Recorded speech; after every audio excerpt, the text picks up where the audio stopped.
150 বছরের কলকাতা পুলিশের ইতিহাসে এই এক বিরল নজির। বাগদার আদিবাসী পাড়া থেকে কলকাতার রাজপথ, সঞ্জয় সর্দারের এই উত্থান কাহিনী যে কোনো সিনেমার চিত্রনাট্যকেও হার মানাতে পারে। 2018 সালে গোবরডাঙ্গা কলেজ থেকে ইতিহাসে অনার্স নিয়ে স্নাতক হন সঞ্জয় সর্দার।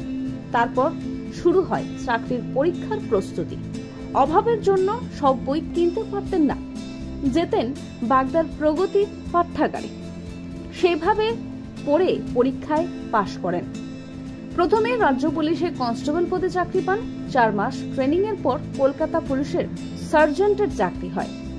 গিরগিটির মতো রং বদলানো এই দুনিয়ায় সঞ্জয় সর্দার কলকাতা পুলিশের সার্জেন্ট পদে চাকরি পেতেই বদলে গিয়েছে চেনা জগৎটা। রিক্সা চালক হওয়ার সুবাদে যারা এতকাল বাগদা বাজারে সঞ্জয় সর্দারের বাবার সঙ্গে কথা পর্যন্ত বলতেন না, তারা এখন ডেকে যেচে কথা বলেন ওনার বাবার সাথে। দিন পরিবর্তনের পর এই পর্বে গর্ভে বুক ভরে ওঠে বাবার। এমনই বললেন দক্ষতার সঙ্গে কলকাতা পুলিশে সদ্য ট্রেনিং শেষ করা সঞ্জয় সর্দার। কলকাতা পুলিশের ওয়্যারলেসে পোস্টিং পাওয়া সঞ্জয় সর্দারের জীবন সংগ্রামের কাহিনী আগামী দিনে অন্যদেরও অনুপ্রাণিত করবে। Bureau report, news all India.